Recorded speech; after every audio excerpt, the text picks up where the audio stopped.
we say that 1 hour of meditation is equal to 6 hours of sleep. But through our experimentation, we definitely know that even if we meditate for considerate amount, we also need sleep. So, how to understand this statement rightly? The energy you get in 6 hours of sleep, the same energy you'll get in 1 hour of meditation. So in energy terms, it is the same. But your body needs rest. Your bones need rest. Your muscles need rest. So meditation is not a replacement for sleep. But when you meditate, naturally, your sleep requirements reduces.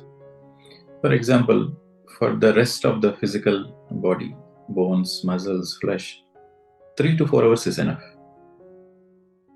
So the more you meditate every day, you need only 4 hours of sleep on an average.